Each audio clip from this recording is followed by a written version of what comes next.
ओम नमो भगवते वासुदेवाय। ओम ओम नमो भगवते वासुदेवाय। वासुदेवाय। नारायणं नमस्कृत्य नारायण नमस्कृत्य नरं चैव नरोत्तमं नरं चैव देव नरोत्तमं देवीं सरस्वती व्यासं देवीं सरस्वती व्यासं तो जयमुदीरयेत्। ततो ततो जयमुदीरये। जयमुदीरये। नष्टप्रायेषु भद्रेषु नष्टप्रायेषु अभद्रेषु नित्यं भागवत नित्यं भागवत सेवया नित्यं भागवत सेवया भगवती उत्तम श्लोके भगवते लोके भक्तिर्भवती नैष्टिके भक्तिर्भवति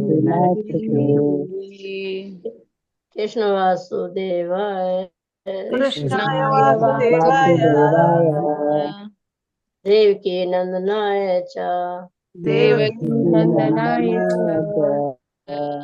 नंद गोप कुमाराय नंद गोप कुमाराय गोविंदाय नमो नमः।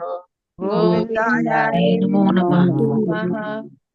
मूकं करोति वाचालं मूकं करोति वाचालं अंगुलंघयते गिरिं पंगुं लङ्घयते गिरिं। यत्कृपातमहं वन्दे यत्कृपातमहं वन्दे परमानंद माधवम। परमानन्दं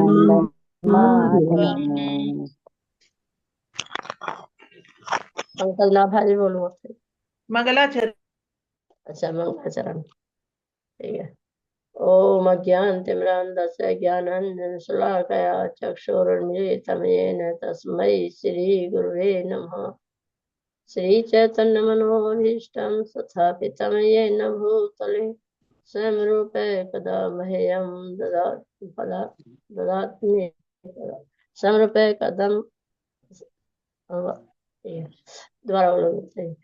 ओम अज्ञानतिमिरान्धस्य ज्ञानाञ्जन शलाकया चक्षुरुन्मीलितं येन तस्मै श्रीगुरुवे नमः।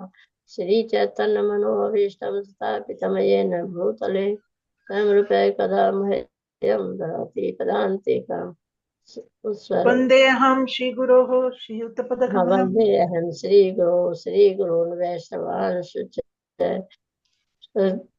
श्रीरूपं साग्रजातं श्रीरूपं साग्रजातं सहगण रघुनाथान्वितं तं सजीवं साद्वैतं सावधूतं परिजनसहितं कृष्ण चैतन्य देवं श्रीराधा कृष्ण पादान सहगण ललिता श्रीविशाखान्वितांश्च हे कृष्ण करुणा सिंधु दीनबंधु जगतपते गोपेश गोपिका कांत राधा कांत नमस्तुते तप्त कांचन गौरांगी राधे वृंदावनेश्वरी वृषभानुसुते देवी प्रणमामि हरिप्रिये वाञ्छाकल्पतरुभ्यश्च कृपा सिन्धुभ्यश्च पतितानां पावनेभ्यो वैष्णवेभ्यो नमो नमः।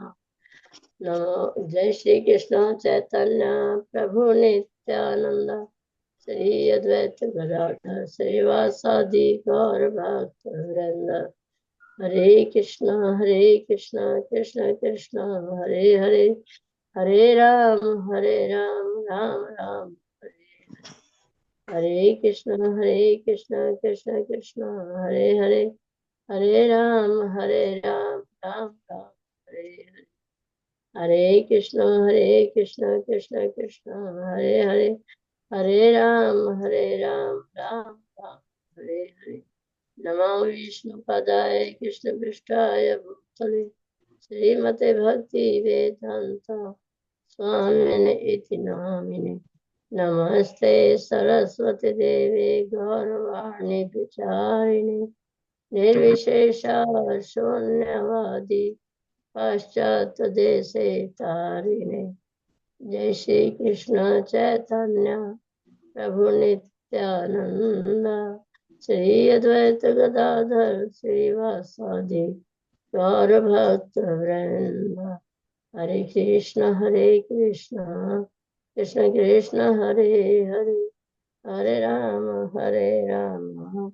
राम राम हरे हरे। हरे कृष्ण माता जी, धन्यवाद, प्रणाम माता जी। माता जी, दामोदर अष्टकम बोलना। हरे कृष्ण माता जी। माता जी बोल शुरू कर हरे दीजिए ना कृष्ण। बोलना। हरे कृष्ण। 1 मिनट रुकिए, दामोदर मैं अष्टकम शेयर बोलना। करती हूँ, शेयर करती हूँ मैं। हाँ, रुकिए। हरे कृष्णा माता जी, दंडवत हरे प्रणाम सभी। कृष्ण, दंडवत प्रणाम।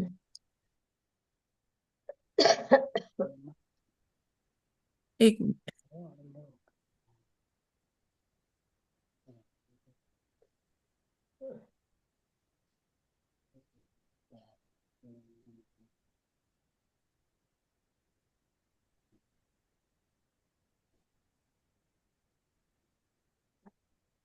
ये नमामि ईश्वरं सच्चिदानन्दरूपं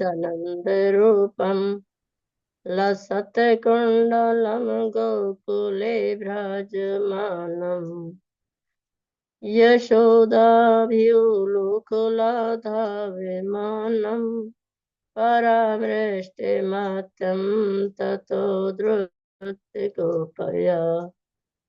रुदन्तं मोहनेत्रयुग्मं व्यजन्तं करामभोज युग्मेन सातङ्कनेत्रम्।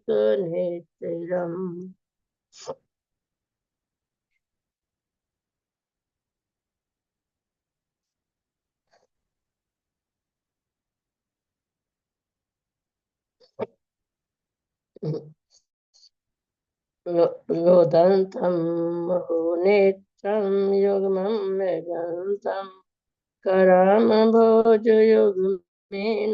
सातङ्कनेत्रम्। मुहूर्श्वासकाम्पत्रेखाङ्ककण्ठ स्थितग्रीवं दामोदरं भक्तिबध्यम् इति दृक्ष्वलीलाभिरानन्दकुण्डे सघोषं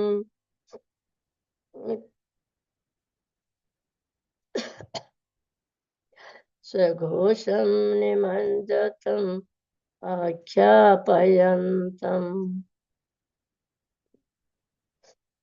तद्येषितज्ञेषु भक्तैर्जितु त्वं पुनः प्रेमतस्तं सतावेति वन्दे।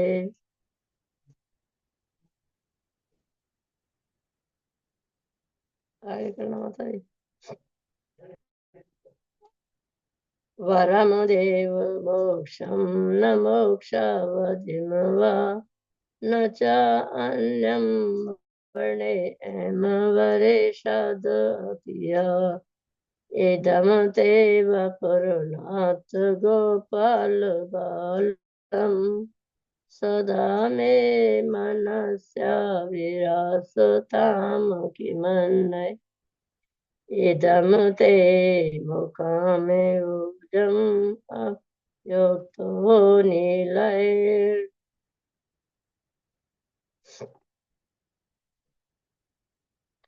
वृतं कुन्तलैः स्निग्धरक्तैश्च गोप्यया मुहूर्षचुम्बितं बिम्बरक्तधर्ममे मनस्या विरस्तमलमुलक्षलाभै नमो देव दामोदरानन्त विष्णु प्रसीद प्रभो दुःख जलावधिमग्नम् कृपा दृष्टि वृष्टयातिदीनं बतानु गृहाणेश माम आज्ञम् एदक्षिदृशम्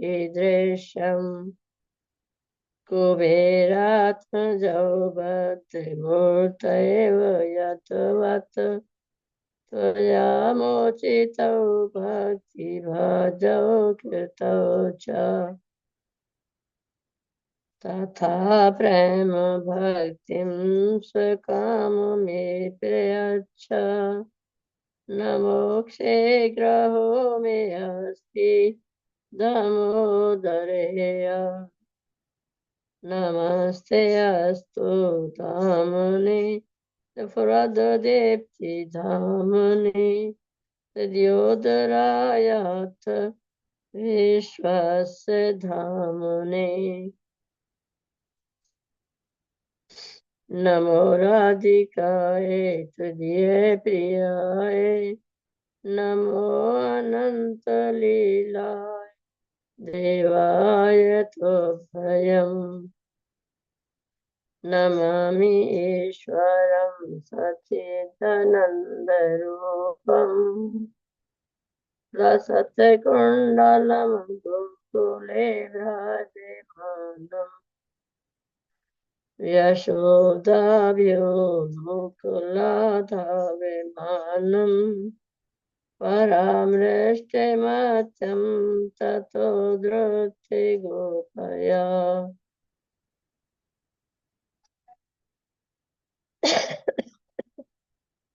हरे कृष्ण हरे माता जी। कृष्ण माता जी कौन से हरे कृष्ण पैराग्राफ माता पे जी। हैं आप? मेरे को आवाज नहीं हाँ आ जी रही अभी। माता हाँ जी जी और ऊपर कर लीजिए। ऐसे नीचे स्क्रॉल करना है। हाँ हाँ मतलब हाँ, छठवें पे थी माता जी। अच्छा अच्छा। छठवें या सातवें पे थी माता जी। मुझे ना आवाज नहीं आई अभी। अच्छा। ओके ठीक है। नमो नमो नमो नमो हाँ जी माता जी। कुबेरात्मजौ बद्धमूर्तैर् यद्वत् त्वया मोचितौ भक्तिभाजौ कृतौ च तथा प्रेम भक्तिं स्वकाम मे प्रयच्छ न मोक्षे ग्रहो मे अस्ति दामोदरेय ऊपर करना और ऊपर। हाँ नमस्ते अस्तु धामने सफृददीप्ति धामने तद्योदरायात् विश्वास्य धामने नमो राधिकाय तुर्योदयाय नमो अनन्तलीलाय देवाय तुभ्यम्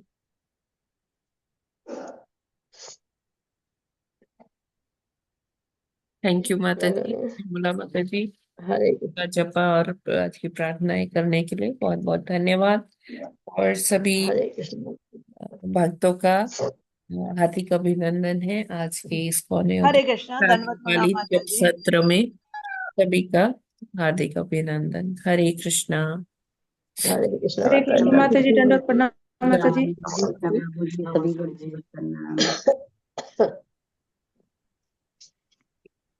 तो अब समय हो हरे कृष्ण माता जी, दंडवत प्रणाम माता जी, सभी को प्रणाम। हरे हरे गुरु जी बात है आपको दंडवत प्रणाम। हरे कृष्णा प्रभु जी।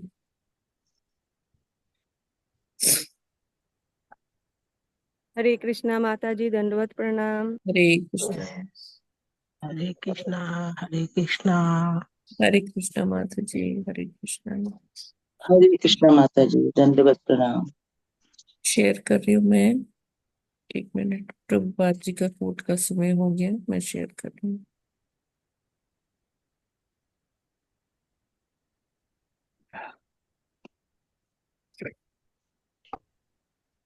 तो टुडे इज 30th अक्टूबर, 30 अक्टूबर है। और आज प्रभुपाद जी का क्या संदेश है, लेट्स सी। लोगों की को यह गलत फहमी नहीं होनी चाहिए कि हम केवल संगीतकारों की एक टोली मात्र हैं। उन्हें अवश्य जानना चाहिए कि हम श्री कृष्ण के भक्त हैं। हमारी भक्ति के कार्य और शुद्धता इतनी प्रबल होनी चाहिए कि हम जहाँ कहीं भी कीर्तन करें वहां श्रोताओं में तुरंत कृष्ण भक्ति का प्रभाव पड़ना चाहिए। तमाल कृष्ण को पत्र 30 अक्टूबर 1969। तो ये तमाल कृष्ण महाराज जी को पत्र लिखा था, रिप्लाई किया था प्रभुपाद जी ने। तमाल कृष्ण महाराज प्रभु उस टाइम पर प्रभु, लेकिन बाद में तमाल कृष्ण महाराज जी थे, बन गए थे, संन्यास ले लिया था उन्होंने। तो तमाल कृष्ण महाराज जी को जब प्रभुपाद जी ये रिप्लाई करते हैं, उन्होंने ऐसे तमाल कृष्ण महाराज ने प्रभुपाद जी को ये बताया था कि कुछ लोग उनको ऐसे अलग अलग जगह इनवाइट करते हैं, क्या ये का आप हमारे यहाँ जरा कीर्तन कर दीजिएगा जरा। तो प्रभुपाद जी ने कहा कि इसको हमें कीर्तन को चीप नहीं बनाना है कि हर कोई हमें अपने किसी भी फंक्शन के लिए ऐसे इनवाइट कर ले। हम कोई नाचने गाने वालों की टीम नहीं है। हम ऐसा नहीं है कि हम किसी मतलब बस ऐसे नाच रहे हैं गा रहे हैं, जैसे कुछ लोग होते हैं उनको लोग बुला लेते हैं just for the sake of entertainment, कि हमारी पार्टी में आप आके एक जैसे सिंपल नाच गाना। तो बोले कि प्रभुपाद जी यहाँ बहुत क्लैरिटी दे रहे हैं तमाल कृष्ण महाराज जी को कि हमें सिर्फ एक, हम संगीत की टोली नहीं है या नृत्य करने वाले नहीं है। हम किसी के लिए नृत्य या संगीत नहीं करते हैं। हम ये भगवान को ऑफर करते हैं, भगवान की प्रसन्नता के लिए करते हैं। और इसको हमें मतलब ऐसे ही कहीं भी बहुत चीपली नहीं बना देना है। हमें जहां भी ये कीर्तन हम करें तो इससे लोगों को समझ जाना चाहिए कि मतलब हमारा ऐसा आचरण होना चाहिए कि लोग हमें देखते ही समझ में जाए कि ये कृष्ण भक्त हैं, और उनके अंदर भी हमारे इस कीर्तन से कृष्ण भक्ति का संचार हो। हम ऐसी छाप छोड़ पाए कि जो हमारा नाच और गाना है, भजन है, वो अ, एक बस एंटरटेनमेंट का माध्यम ना बन जाए, बन के रह जाए कि लोग सोचे कि हाँ अच्छा ऐसे बोर हो रहे हैं, चलो ये सुन लेते हैं, ये देख लेते हैं। ऐसा नहीं होना चाहिए। हाँ, ये भक्तिपूर्ण कार्य है, इसमें उतनी ही शुद्धता से हमें इसमें संलग्न होना चाहिए, है ना। ये एक भक्ति का कार्य है। जब हम नवधा भक्ति पढ़ते हैं ना, तो श्रवणम कीर्तनम, है ना, तो आता है। तो कीर्तन को हमें जो उसका स्तर है वो उस लेवल का रखना चाहिए कि जिसको सुनने से हमारी हमारी भी भक्ति बढ़े, और जो और लोग हैं जो इसको सुन रहे हैं, तो वो लोग भी समझ जाए कि ये कृष्ण की प्रसन्नता के लिए किया जा रहा है, कृष्ण की प्रसन्नता के लिए ही इसका उपयोग हो रहा है। तो बाकी हमें इसमें से कोई हमें भौतिक लाभ की लालसा नहीं होनी चाहिए कि हम कहीं कीर्तन कर रहे हैं तो हमें उसके लिए उतना पारितोषिक मिले, है ना। ये कृष्ण भक्ति हम किस चीज के लिए कर रहे हैं? कृष्ण भक्ति, ये कीर्तन, कि जिससे आ, हम भी भक्ति के लिए उत्साहित हो पाए, कृष्ण का नाम भज पाए। हरे कृष्ण कृष्ण कृष्ण हरे हरे, हरे राम राम राम हरे हरे। तो ये जो हरि कीर्तन है, भगवान कृष्ण के पवित्र नामों का कीर्तन है, इसके लिए भक्त लोग कोई ऐसा एनर्जी ड्रिंक नहीं लेते हैं, या भक्त लोग कोई नशा नहीं करते कि हाँ पहले नशा करे फिर अच्छे से कीर्तन हो पाएगा या डांस हो पाएगा। भक्त लोग कृष्ण नाम के नशे में ही इतने सराबोर होते हैं कि उनको और किसी भौतिक रूप से और किसी नशे लेने की जरूरत ही नहीं है। और वो इतनी देर तक, अब आप देखेंगे कीर्तन, जब कई बारी लगातार कीर्तन होता है जिसको कहते हैं कीर्तन मेला, अलग अलग मंदिरों में होता है, तो भक्त लोग उसके लिए कुछ नशे नहीं करते। उनके अंदर वो ऊर्जा खुद ही आती रहती है। वो कीर्तन कीर्तन ही इतना पायस होता है, इतना पवित्र कर देने वाला होता है कि वो ऊर्जा अपने आप भक्तों में उसका ऊर्जा का संचार होता रहता है। लेकिन अगर आप भौतिक रूप से देखें ना, कि अगर जैसे किसी को बहुत देर डांस करना है, कुछ करना है, तो वो लोग को कुछ वो एनर्जी ड्रिंक, कुछ हेल्थ ड्रिंक, या फिर नशों की ड्रग्स, ये सारी चीजें बहुत कॉमन होती है, तभी वो इस तरह से डांस कर सकते हैं। तो कई बारी लोग ऐसे पूछते भी है कि इतने मस्त होके ये भक्त लोग कैसे इतनी इतनी देर तक डांस करते रहते हैं, ये क्या कोई नशा करते हैं? तो उनको बताया जाता है कि हम कोई नशा तो करते नहीं है। हमारे जो चार नियम है, 4 रेगुलेटिव प्रिंसिपल्स जो है, उसमें नशा करना तो क्या है, निषेध है। तो कोई भी किसी भी प्रकार का व्यसन निषेध है। तो लेकिन ये भक्तों में ऊर्जा कहाँ से आती है? इतने घंटों घंटों इतना डांस करते, इतनी ज्यादा उनमें एनर्जी होती है। तो वो कोई नशा नहीं है, वो कृष्ण नाम का नशा है। और ये नशा एक बार किसी को चढ़ जाता है तो फिर वो उतरता नहीं है। बाकी नशे जो हैं वो कैसे है कि एक बार किया फिर मतलब वो रोज रोज लेने का जरूरत पड़ता है। लेकिन ये कृष्ण नाम का नशा हमें करना चाहिए, हमारे आचार्य कहते हैं। तो ये नशा होने के बाद ये नशा कभी उतरेगा ही नहीं। और जिसको ये नशा एक बार हो गया, उसको इस मतलब इतनी आदत हो जाएगी। अब जैसे आप ही देखिए, अभी हम सब थोड़ा कोई 4 साल से जब कर रहा है, कोई 5 साल से कर रहा है, कोई 10 साल से कर रहा है, कोई 15 साल से कर रहा है, या कोई 1 साल से ही कर रहा है, 6 महीने से कर रहा है, या कोई 1 महीने से या 15 दिन से कर रहा है, तो उनको भी थोड़ा थोड़ा तो इसमें आनंद आने लग गया है। भगवान का नाम ही क्या है?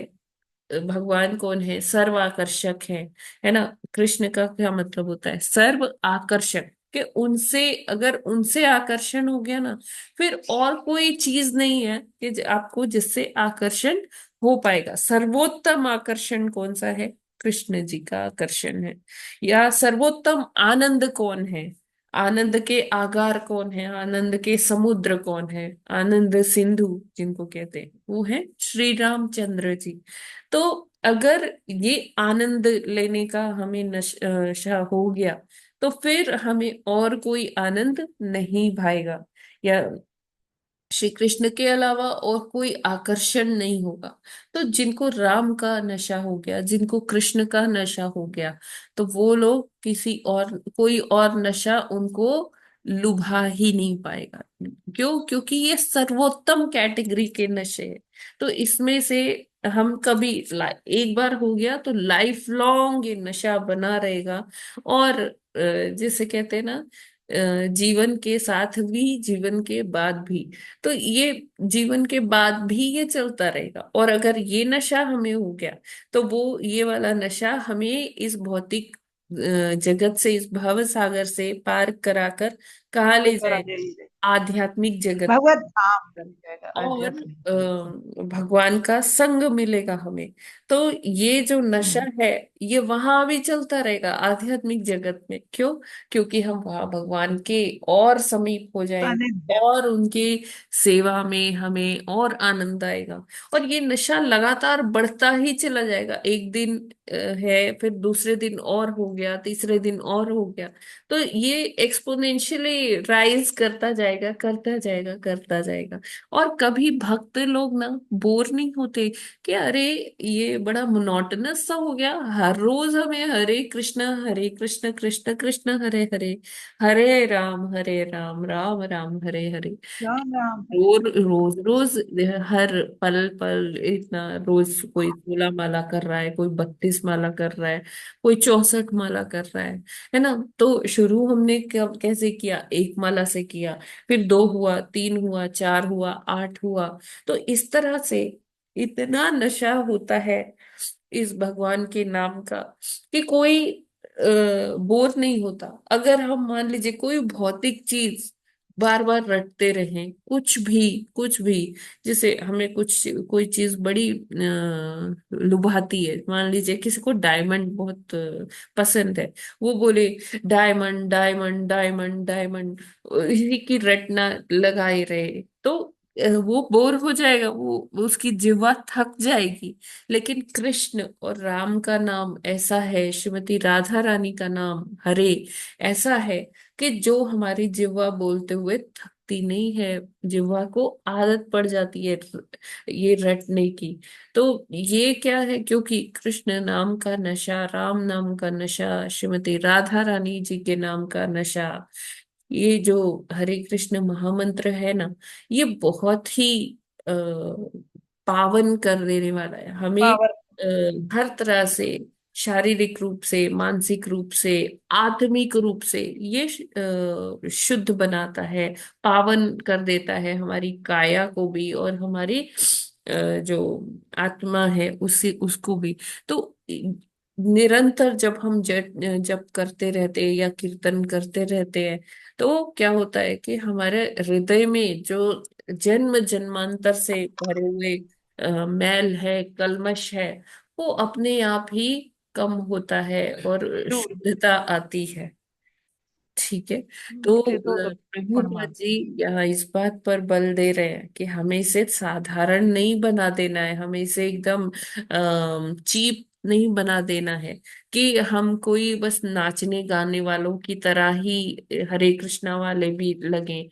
तो हम जब कहीं जाते हैं कीर्तन करने, स्ट्रीट्स में, कभी किसी के होम प्रोग्राम में, तो हमें देखकर सभी को ये एहसास हो जाना चाहिए कि ये कोई साधारण नाचने गाने वाले नहीं है, ये कौन है, कृष्ण के भक्त हैं।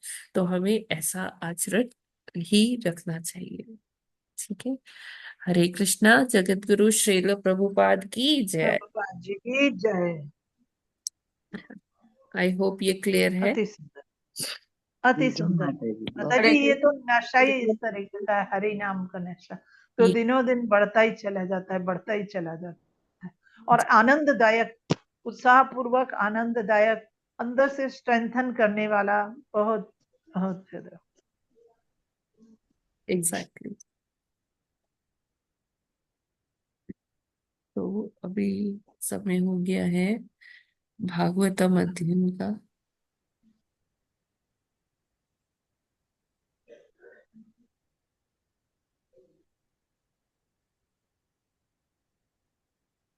Forty eight. 48वां श्लोक।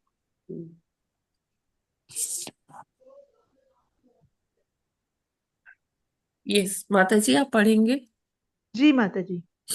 माता जी, स्क्रीन पर नहीं आ रहा है आपकी वैसे। नहीं आ रहा है? नहीं, अभी नहीं आया, अच्छा अच्छा, श्लोक नहीं आया। एक मिनट में शेयर करती हूँ। यस, अभी आ गया। जी जी आ गया। माता।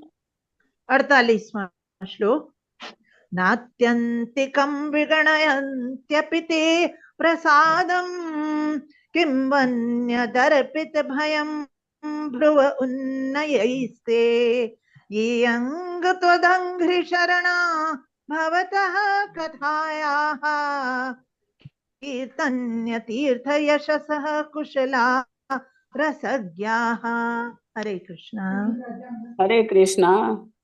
नात्यन्तिकं विगणयन्त्यपि ते प्रसादं किं वन्यदर्पितभयं ध्रुवमुनयतस्ते एगं त्वदृङ्गशरणा भवतः कथाया कीर्तन्य तीर्थय स कुशलारसज्ञा।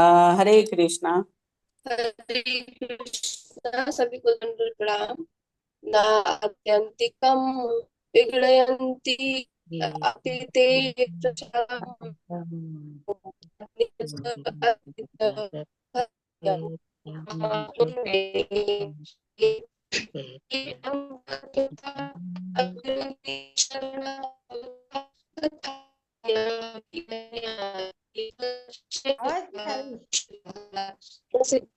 हरे कृष्णा। हरे कृष्णा। नात्यन्तिक विगर्यन्त्यपि ते प्रसादं किं वन्यदर्पित भयं भ्रुव उन्नयस्ते ये अङ्गत्वदङ्ग घ्रि शरणां भवतः कथायाः कीर्तन्य तीर्थयशसः कुशलारसज्ञाः। हरे कृष्णा। हरे कृष्णा। नात्यन्तिकं विगणयन्तपि ते प्रसादं कं वन्यदर्पित भयं भ्रुव उन्नयस्ते ये त्वदङ्घ्रिशरणा भवतः कथाया कीर्तन्य तीर्थयस्य कुशलारसज्ञा। हरे कृष्णा।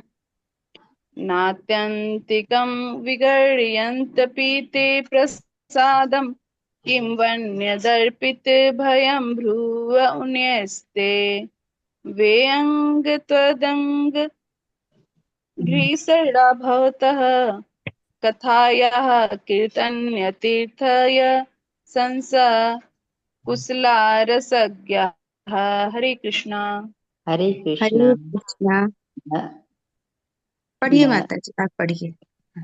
हरे कृष्णा। नात्यन्तिकं विगण्यन्त नात्यन्तिकं विगण्यन्त्यपि ते प्रसादं किमवन्यद अपि पितभयं ब्रुव उन्यस्तते ये अङ्गत्वदण्ड शरणा भवत कथाय कीर्तनय तीर्थय स कुशलारसज्ञा।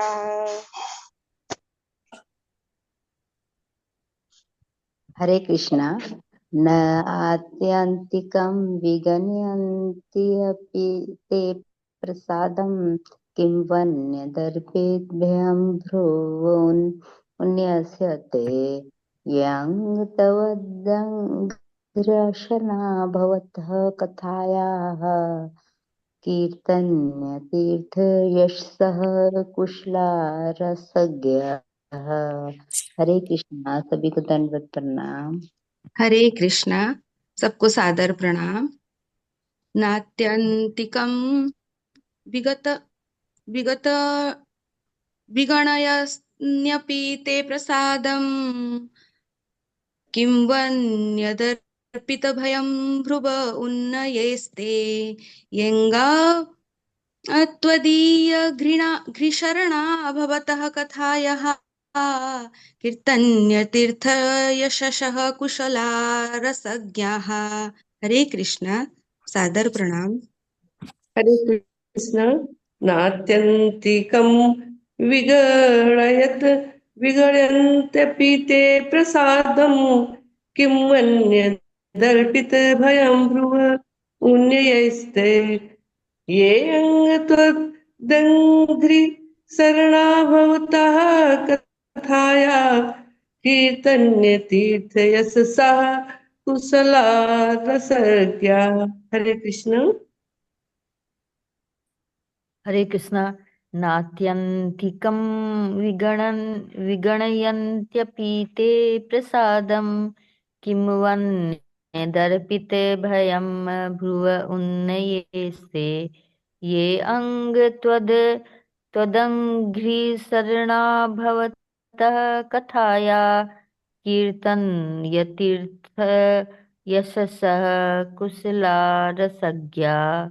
हरे कृष्ण माता जी, दंडवत प्रणाम। सभी भक्तों को दंडवत प्रणाम। हरे कृष्ण। हरे कृष्ण। नात्यन्तिकं विगणयन्त्यपि ते प्रसादं किं वन्यदर्पित भयं भ्रुव उन्ययेस्ते ये अंग त्वदंग घ्रशरणा भवत कथाया कीर्तन्य तीर्थ यशस कुशलारसज्ञा। Hare Krishna. Hare Krishna. Thank you so much. शब्दार्थ, अनुवाद और तात्पर्य श्रील प्रभुपाद जी के द्वारा। श्रील प्रभुपाद जी की जय। शब्दार्थ। हरे कृष्ण माता जी पढ़ दें? नहीं नहीं माता जी, पढ़ रहे अच्छा, पढ़। ठीक है। न नहीं, आत्यंतिकम मुक्ति, विगणयन्ति परवाह करते हैं, अपि भी ते वे प्रसादम वर किम उ क्या कहा जाए, अन्यत अन्य भौतिक सुख, अर्पित दिया गया, भयम भय, भ्रुव भावों को, उन्नय उठाने से, ते तुम्हारे, ये वे ये वे भक्त, अंग हे भक्त, वत तुम्हारे, आंग्री चरण कमल, शरणा शरण लिए हुए, भवतः आपकी, कथाया कथाएं, कीर्तन्य कीर्तन के योग्य, तीर्थ शुद्ध, यशसः यश, कुशलः अत्यंत पटु, रसज्ञ रस ज्ञाता। अनुवाद। वे व्यक्ति जो वस्तुओं को यथारूप में समझने में अत्यंत पटु और सर्वाधिक बुद्धिमान है, अपने को अपने को भगवान के शुभ कार्यों तथा उनकी लीलाओं की कथाओं को सुनने में लगाते हैं, जो कीर्तन तथा श्रवण के योग्य होती हैं।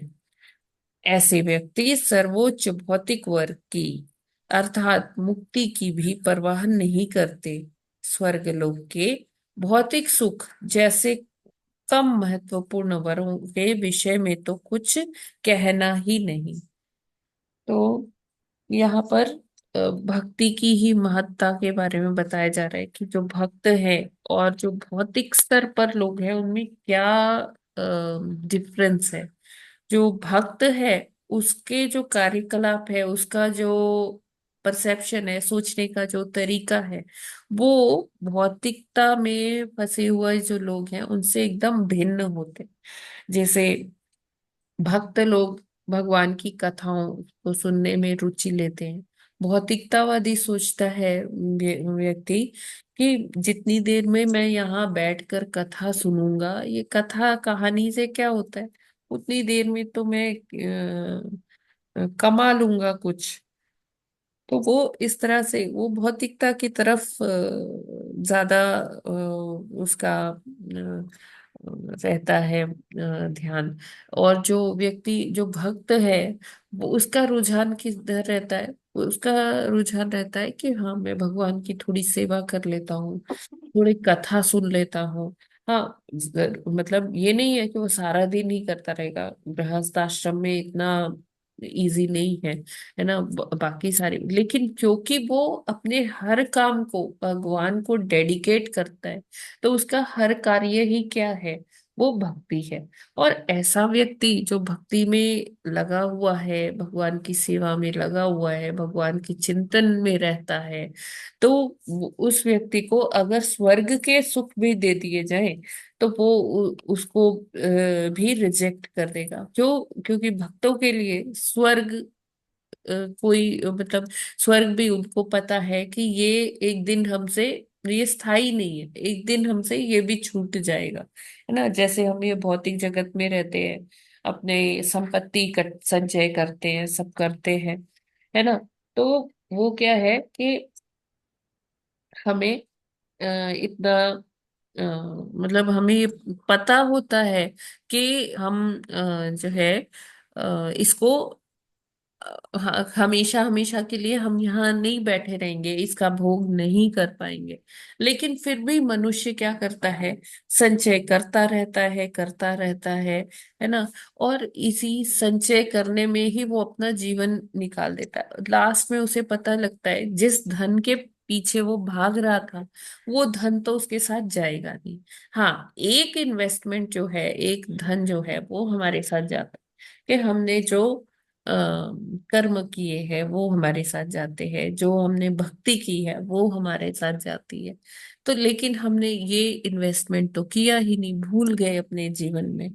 तो फिर अंत समय में हमें ये भान होता है कि देखो, अरे जो हमें करना चाहिए था वो हमने किया नहीं। लेकिन अब उस समय क्या होता है, टाइम नहीं होता है। टाइम कब होता है भक्ति का? जब प्रहलाद महाराज बताते हैं कि 5 वर्ष की आयु से हमें भक्ति में रत हो जाना चाहिए। या जिसको जब भी पता लगता है कि हाँ भक्ति करनी चाहिए, उसको तुरंत बिना कोई क्षण गवाए भक्ति कर लेनी चाहिए, है ना।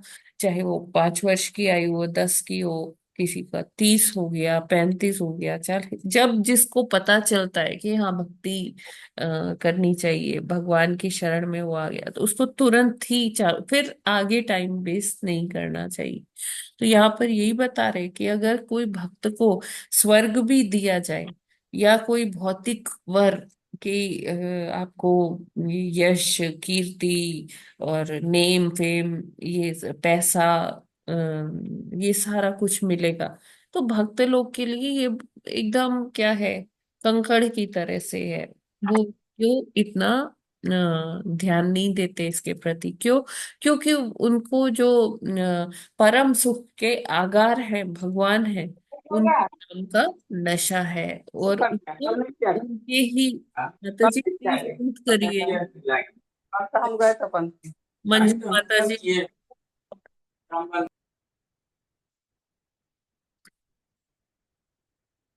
तो ऐसा जो भक्त है उसको क्या चाहिए? उसको केवल कृष्ण नाम का धन ही उसके लिए समस्त धनों का आगार है, सर्वोत्तम धन है, जो उसके अ, जीवन के बाद भी वो चलेगा और उसको उसके सर्वोच्च सिद्धि तक पहुंचाएगा। तात्पर्य पढ़ते तो और ज्यादा क्लियर होगा। तात्पर्य, भगवत भक्तों द्वारा जिस दिव्य आनंद का भोग किया जाता है वह अल्पज्ञों द्वारा भोगे गए भौतिक सुख से सर्वथा भिन्न है। भौतिक जगत में अल्पज्ञ लोग वरों के 4 सिद्धांतों में लगे रहते हैं, जो धर्म, अर्थ, काम तथा मोक्ष कहलाते हैं। सामान्यतया वे किसी भौतिक वर को प्राप्त करने के लिए धार्मिक जीवन अपनाते हैं, जिसका उद्देश्य इंद्रियों को तुष्ट करना है। जब वे इस विधि से अधिकतम इंद्रिय भोग की पूर्ति करने में हताश अथवा भ्रांत हो जाते हैं, तो वे परम तत्व से तदाकार होना चाहते हैं, जो उनको उनके विचार से मुक्ति है। तो यहाँ पर क्या बोल रहे हैं कि जब व्यक्ति इस माया के जगत में आता है, भौतिक जगत में आता है, तो उसको क्या वो 4 सिद्धांतों में लगे रहते हैं, धर्म, अर्थ, काम, मोक्ष। तो जब व्यक्ति अपनी इंद्रिय तुष्टि कर लेता है, तृप्ति जाता है, करता जाता है, एक के बाद एक के बाद एक उसको, क्योंकि उसको लगता है कि हाँ इस ये काम कर लूंगा तो मुझे सुख मिलेगा, सुख की प्राप्ति होगी, मैं अच्छी नौकरी पा जाऊंगा तो मुझे सुख मिलेगा। तो वो नौकरी करने स्टार्ट कर देता है। तो फिर वो देखता है कि अरे इसमें तो बहुत टेंशन है, बहुत वर्क प्रेशर है। फिर उसको लगता है कि अच्छा ठीक है, नौकरी इसमें इतना सुख नहीं है, हाँ जब मेरा विवाह हो जाएगा ना तब मुझे सुख मिलेगा। वो विवाह कर लेता है। फिर उसके बाद वो अपना बढ़िया घर बनाता है, सारी सुख सुविधाएं लगाता है, फिर वो सोचता है कि अच्छा इससे मुझे सुख मिलेगा। लेकिन वो भी देखता है, उसे भी भोगता है, तो उसमें भी सुख नहीं मिलता, उसका मन अशांत रहता है, कभी किसी चीज को लेके, कभी किसी चीज को लेके। फिर वो इसी तरह से आगे आगे कि अच्छा मैं लग्जरी कार ले लेता हूँ तो उसमें सुख मिल जाएगा। तो ये चीजें, ये मृग तृष्णा, ये पूरे जीवन भर चलती रहती है, चलती जाती है, चलती जाती है, एक के बाद एक। क्योंकि हमारी जो आत्मा है ना, आत्मा को वो परम सुख की कामना है। हम इस जगत के हैं ही नहीं। हम किस जगत के हैं? भगवान की संतानें हैं हम तो। जो हमारे पिता का घर है वो हमारा घर है। हमें वहां की आदत मतलब ऐसे हमारी आत्मा क्या है, वो सुख की तलाश करती है। तो इसीलिए हम इस भौतिक जगत में भी सुख ढूंढते रहते हैं, कहाँ से मुझे सुख मिलेगा, कहाँ से सुख मिलेगा। लेकिन भौतिक जगत में वो सुख है ही नहीं। ये क्या है? दुखालय है ना। ये एक ऐसा दावानल है ना, संसार रूपी दावानल है कि हमें ऐसा समझना चाहिए कि हमेशा वो इमरजेंसी सिचुएशन चल रही है। क्यों? क्योंकि ये यहाँ पर जो हम ढूंढ रहे हैं यहाँ पर है नहीं। हमें यहाँ से भवसागर से पार होके अपने परमानेंट एड्रेस पर जाना है। परमानेंट एड्रेस हमारा है कौन सा? हमारे परमपिता का घर है। और वहीं पर जाके ही हमें सुख की प्राप्ति होगी। हम चाहे यहाँ इस भौतिक जगत में, चाहे किसी 14 लोकों में से किसी लोक में भी चले जाए, ऊपर के उच्च लोकों में चले जाए, कोई चंद्रलोक की कामना करता है, कोई स्वर्ग लोक की कामना करता है, कोई भी लोक की कामना करे, तो ये इस इन 14 लोकों में जो ये भौतिक जगत के 14 लोक हैं, इसमें कहीं भी हम स्थायी रूप से सुखी नहीं हो सकते। इंद्र को भी चिंता है। इंद्र जो स्वर्ग का राजा है, उसकी भी आयु निश्चित ही है। उसका भी जो भोग है वो एक निश्चित अवधि के लिए। उनको भी क्या होता है? मृत्यु आती है, फिर नए इंद्र आते हैं। तो इस तरह से कोई भी ये भौतिक जगत में कोई भी जो है वो अमरत्व प्राप्त किए हुए नहीं है। इवन ब्रह्मा जी को मृत्यु आती है ना। तो ब्रह्मा जी भी क्या है? भौतिक जीव ही है ना। तो अगर हम देखें तो ब्रह्मलोक भी जो है वो स्थायी नहीं है। जब प्रलय आएगी तो ब्रह्मलोक भी क्या होता है? नष्ट हो जाता है। तो व्यक्ति सोचता है, जब वो इंद्रिय तृप्ति करता जाता है कि मैं ये बना लूं, अपने धन इकट्ठा कर लूं, बैंक बैलेंस बना लूं, अच्छा मैं ना ये गोल्ड खरीद लेती हूँ तो मुझे उसमें सुख मिलेगा। जब मैं वो हार पहन के निकलूंगी तो मुझे बड़ा सुख मिलेगा, आनंद की अनुभूति होगी। या मैं कुछ भी डायमंड ले लेती हूँ। तो इस तरह से वो मृग तृष्णा चलती रहती है, चलती जाती है। और इंद्रिय तुष्टि, इंद्रिय तृप्ति कभी खत्म नहीं होती है। तो लेकिन व्यक्ति को सुख नहीं मिलता है। तो वो फिर क्या करता है? धीरे धीरे वो उसे समझ में आने लगता है कि यहाँ पर सुख नहीं है। तो फिर अभी वो क्या आता है? मोक्ष की तरफ आता है कि मोक्ष पालूंगा ना तो वहां पर मुझे बड़ा सुख की अनुभूति होगी। तो आ, मतलब जब वो अभी थोड़ा इनिशियल स्टेज पर है भक्ति की, तो उसे लगता है कि मैं भगवान में विलीन होना ही बहुत बड़ा सुख है।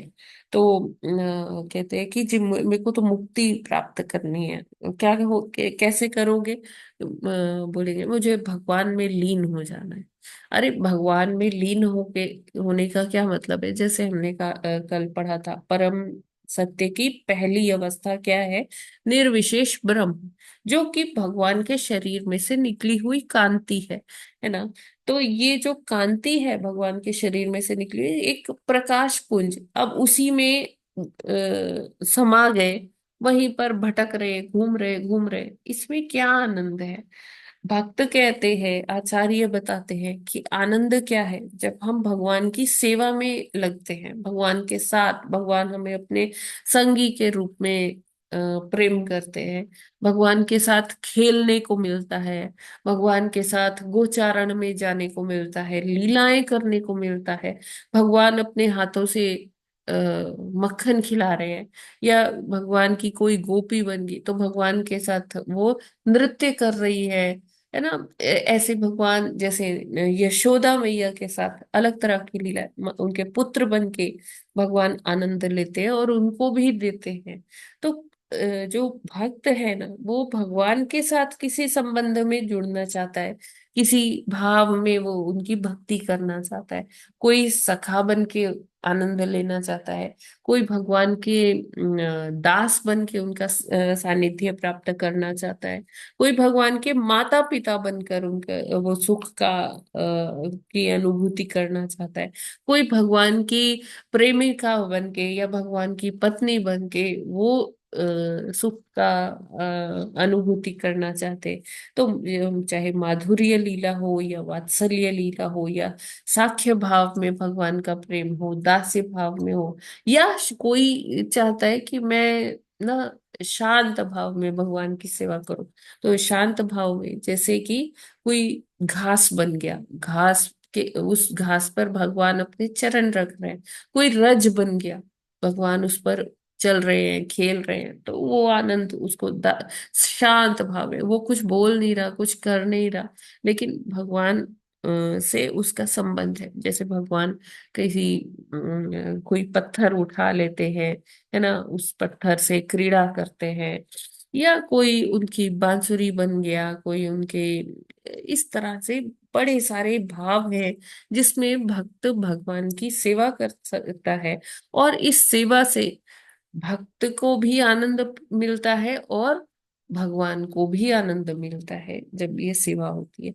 लेकिन अगर इसे कंपेयर किया जाए ब्रह्म ज्योति में तदाकार होने से, जिसको लोग कहते हैं अरे ये मुक्ति है, मोक्ष चाहिए, मुझे मोक्ष चाहिए, तो असली मोक्ष क्या है? असली मोक्ष, असली मुक्ति है कि हम अपने परम पिता के धाम में जाकर उनकी लीलाओं में प्रविष्ट हो सके, प्रवेश पा सके, और उनसे एक अपना संबंध डेवलप कर पाए, और उस भाव में हम भगवान की लीलाओं का भी आनंद ले पाए। तो देखिए किसमें सुख मिलेगा, एक प्रकाश पुंज में लगातार घूमने से, या भगवान के अलग अलग लीलाओं में उनका संग करने से? बताइए। भगवान भगवान की की लीलाओं में लीलाओं में उनके संग साथ करने संग से। करने से बहुत सुख मिलेगा, यस, जी अत्यंत माता जी। हमें सदा आनंद। ही भगवान का दर्शन हो रहा है, भगवान के मुख से, हम्म, उनके मुखारविंद से सुनने का शांति निकल। अवसर प्राप्त होता है, नित्य ही उनके साथ रहने का अवसर प्राप्त हम्म, होता है। तो जो भगवान में तदाकार होना चाहते हैं, ये बहुत ही नीरस है। आचार्य बताते हैं, हम्म, भक्तगण अपना मतलब ये बोलते हैं कि वो बहुत नीरस है, उसमें कोई संवाद नहीं है, उसमें कोई अनुभूति नहीं है, बस एक प्रकाश पुंज में घूमते जा रहे हैं, घूमते जा रहे हैं। तो ज्ञान के अभाव में लोग क्या करते हैं, उनको लगता है ये प्रकाश पुंज ही, हाँ यही भगवान है, ऐसे ही होते हैं निराकार।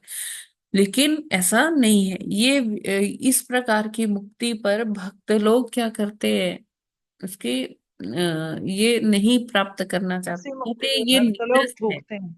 है ना, ये हम्म, कहते हैं कि ये सिर्फ हमें चाहिए ही नहीं।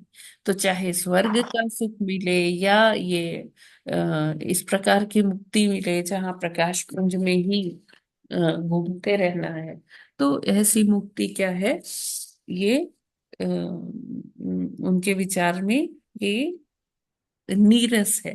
तो सबसे निकृष्ट। प्रभुपाद जी बता रहे हैं कि मुक्ति 5 प्रकार की है, जिनमें सबसे कम महत्वपूर्ण सायुज्य या ब्रह्म से आयु। तदाकार होना है। इसको लो कैटेगरी की, भक्त लोगों के हिसाब से ये लो कैटेगरी की मुक्ति है, और ये स्थायी नहीं है। जब हम ब्रह्म ज्योति में कोई प्रविष्ट होता है, तो क्या होता है, जितने दिन उसका भक्ति का कोटा है, जितनी उसने भक्ति की है, उसके अनुपात में उसे वहां ब्रह्म ज्योति में रहने का मौका मिलता है। फिर ब्रह्म ज्योति कोई ऐसा भगवान का धाम तो है नहीं, है ना, कि वहां से यद गत्वा न निवर्तन्ते, कि मतलब वो जो वहां पहुंच गया वो वापस नहीं आएगा। ब्रह्म ज्योति में जो पहुंच गया उसको तो वापस आना ही है।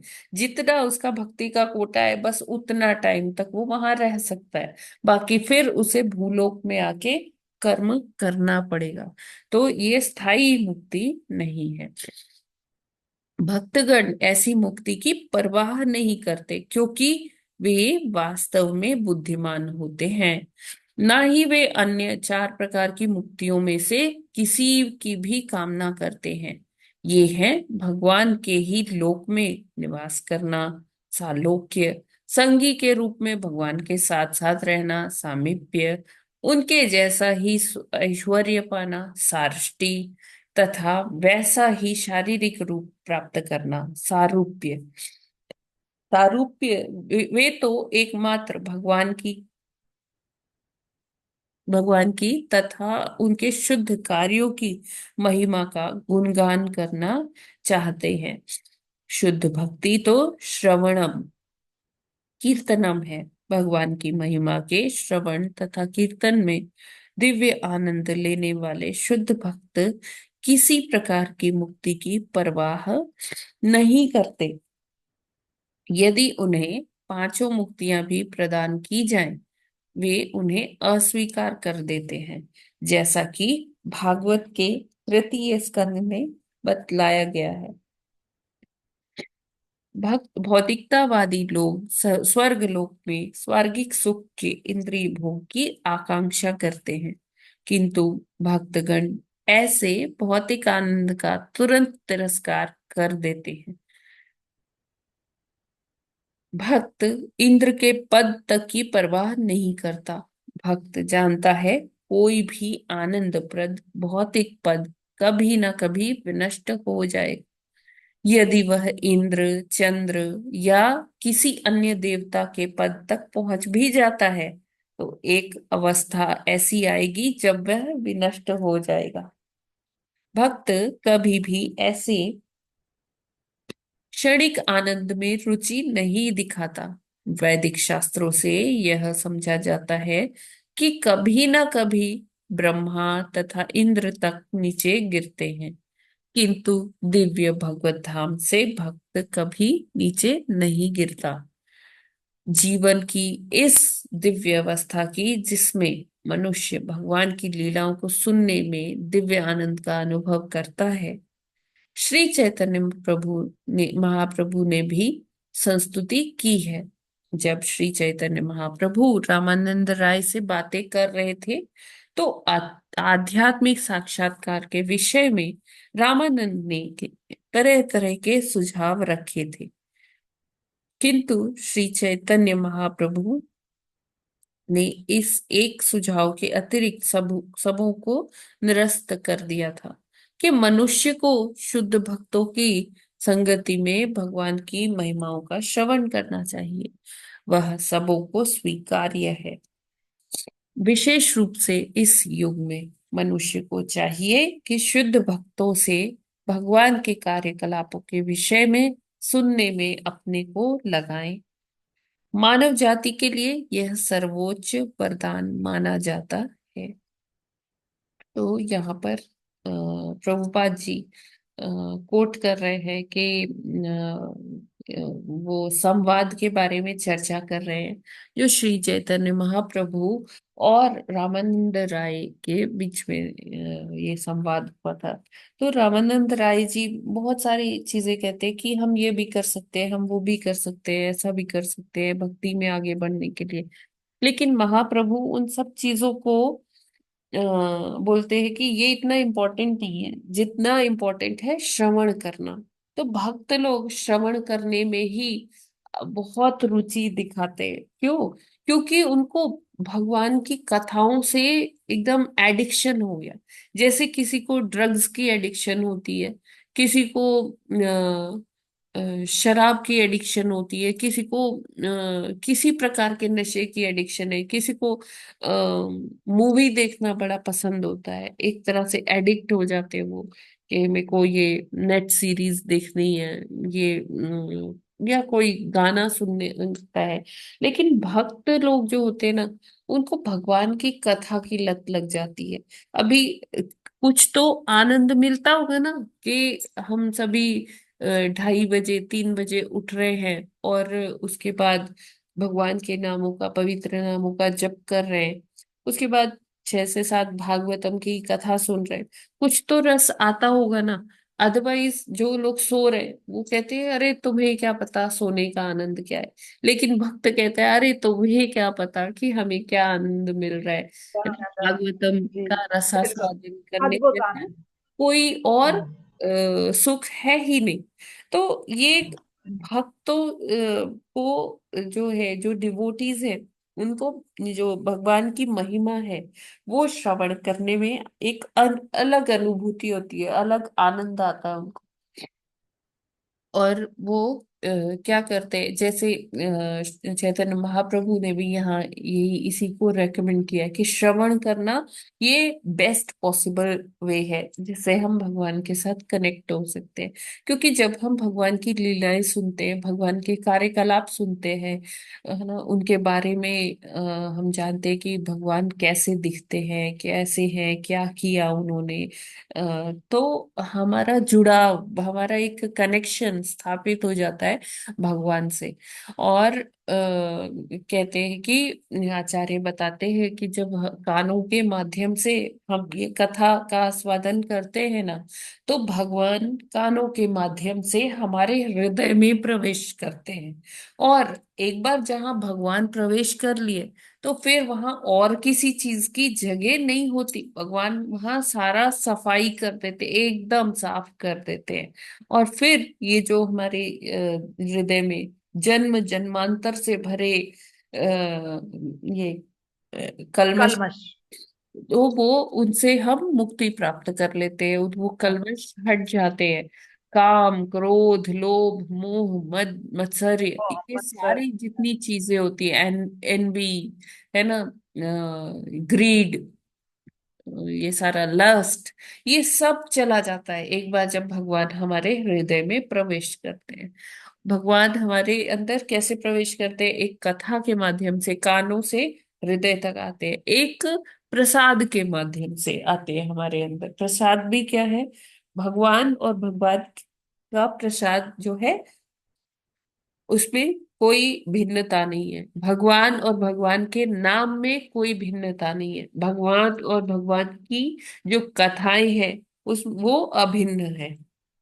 तो इस तरह से हमें कोई डाउट नहीं रखना चाहिए कि अच्छा कथा सुनने से नहीं, देखो जब तक हम हवन नहीं करेंगे, जब तक हम भगवान को अच्छी अच्छी कीमती चीजें नहीं देंगे, तब तक भगवान प्रसन्न नहीं हो। भगवान तो एक बार अगर हम आचार्य बताते कि एक बार भी अगर हम भगवान का शुद्ध नाम ले लें तो भगवान तो उसी में ही रीझ जाते हैं, है ना। तो हमें कोई बहुत आडंबर करने का जरूरत नहीं है, कोई बहुत बड़ा अनुष्ठान करने का जरूरत नहीं है। भगवान तो जस्ट उनका एक बार आप शुद्ध नाम लीजिए, वो उसी में प्रसन्न हो जाते हो। आप उनकी कथा को आत्मसात कीजिए, एकदम हृदय से सुनिए, तो उसमें अपने आप ही आनंद आदि लगता है। उसमें हमें कुछ ऐसी कोई प्रक्रिया नहीं है कि स्टेप 1 ये करो, स्टेप 2 ये करो। सिर्फ कथा सुनते रहिए। कैसे? और कथा भी कैसे सुननी है? ऐसे नहीं कि आपने कहीं से भी सुन ली। वो कथा कैसी होनी चाहिए? परंपरा के माध्यम से आनी चाहिए। परंपरा क्या होती है? जैसे ब्रह्मा जी, हमारे जो संप्रदाय है उसके लीडर कौन है? ब्रह्मा जी है।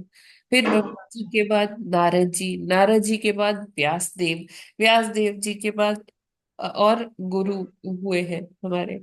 और ऐसे करके श्रील प्रभुपाद जी, फिर श्रील प्रभुपाद जी ने अपने डिसाइपल्स बनाए, तो उनके डिसाइपल्स से और लोग सुनते हैं, और लोग सुन के फिर सबको सुनाते हैं। तो ये जो कथा है, कोई अपने मन से नहीं बोल रहा है। आप किधर भी इस्कॉन के टेम्पल में जाइए, आपको एक जैसा ही कंटेंट मिलेगा।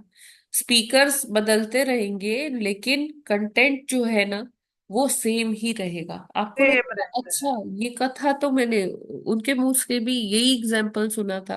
क्यों? जी क्योंकि यहाँ जी कोई अपनी मनगढ़ंत बात नहीं कर रहा है। एक भी शब्द कोई अपने सोच के नहीं बोल रहा है। वो जैसा रटा रटाया है ना, वो वही आ रहा है। उसमें ना कोई गुरु के एडिशन है, माध्यम से। ना कोई डिलीशन है। ठीक है? ना जी कुछ डिलीट किया गया है, ना कुछ एक्स्ट्रा ऐड कर रहे हैं। ऐड किया। केवल वो ही जी ज्ञान है जो परंपरा के माध्यम से ब्रह्मा जी से लेकर प्रभुपाद जी से उनके डिसाइपल्स, डिसाइपल और उनके डिसाइपल्स से और और अलग अलग डिसाइपल। स्पीकर्स सुनते हैं और वो बोलते हैं।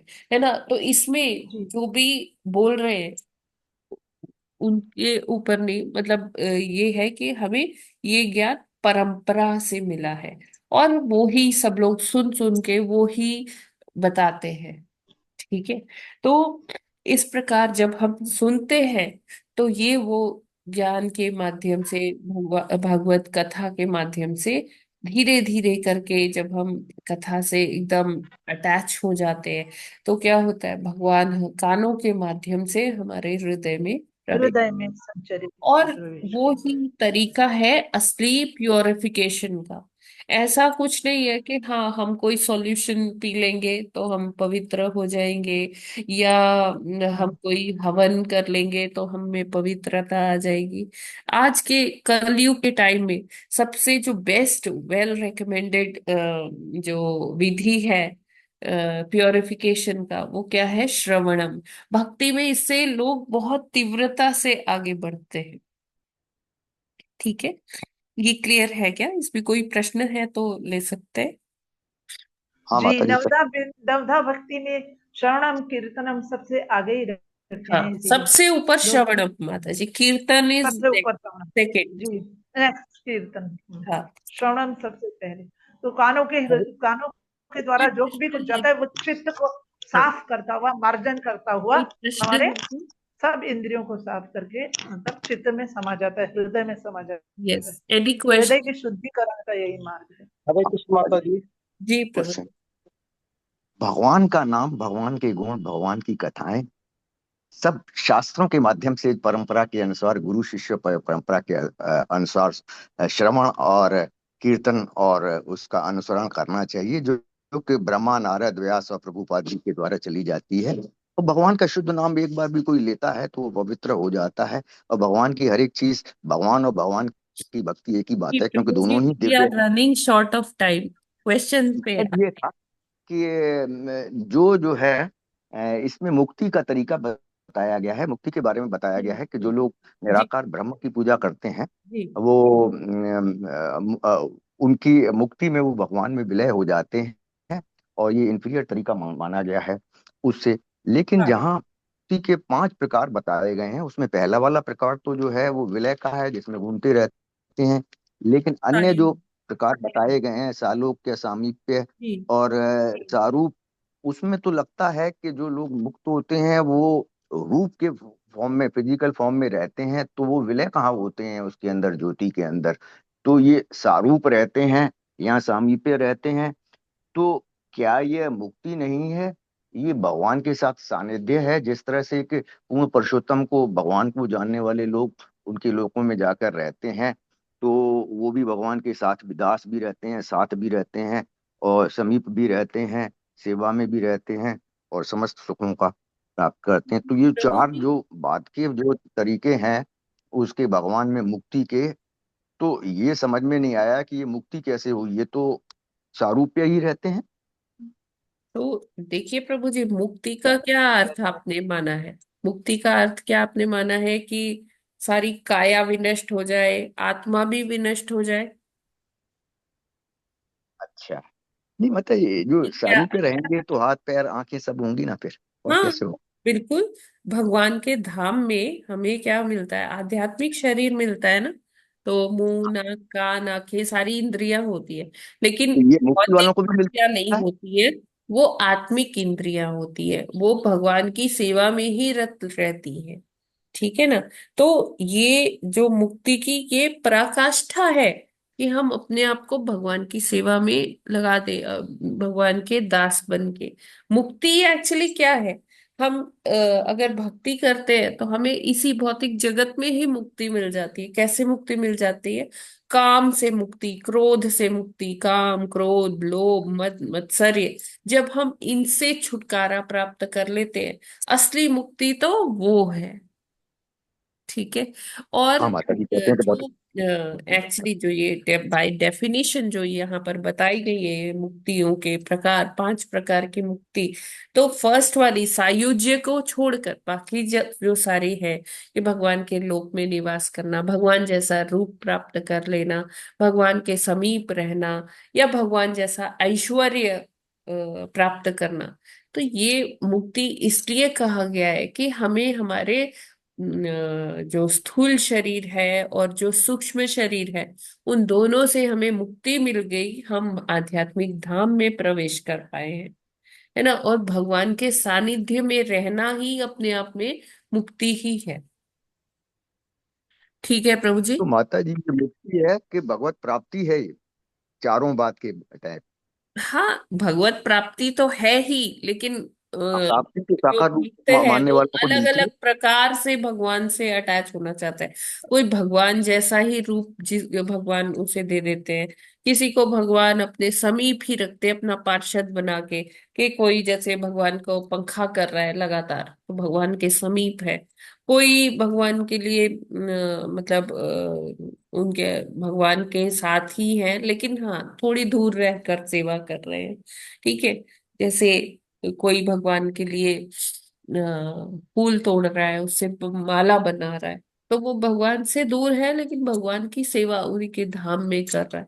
तो इस तरह से ये अरे ये तो मुक्ति फिर ही है। पूर्ण पुरुषोत्तम भगवान की भक्ति करने वालों को मिलता है ये तो भगवत प्राप्ति, और विलय होने वालों को कहाँ मिलती है ये प्राप्ति? जो मुक्ति पाने वालों को तो विलय मिलता है ना, और जो भगवान पूर्ण पुरुषोत्तम प्रभु जी, भगवान की आप जो पूजा करते हैं आप प्राप्ति तो देखिए, उनको। आप मुक्ति को एक अलग एंगल से सोच रहे हैं। मुक्ति मीन्स कि हमें हमारे इस स्थूल और सूक्ष्म शरीर से मुक्ति, काम, क्रोध, लोभ, मोह, मद, मत्सर्य से मुक्ति। ठीक है। जब ऐसा हो पाएगा तभी हम भगवत धाम जा पाएंगे। और भक्त के लिए तो असली मुक्ति वही है कि वो भगवान के सानिध्य में रहे, भगवान के लोक में रहे। तो ये इस तरह से कैटेगराइज की गई है अलग अलग प्रकार की मुक्ति।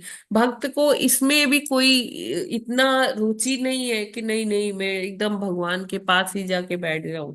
भक्त तो ये सोचते हैं कहीं भी रहे, बस भगवान की सेवा मिलती रहे और भगवान की कथा सुनते रहे, चाहे नरक ही क्यों ना मिल जाए एक भक्त को। ठीक है प्रभु जी। हाँ माता जी, Hare Krishna. Yes, any other question? Hare Krishna माता जी।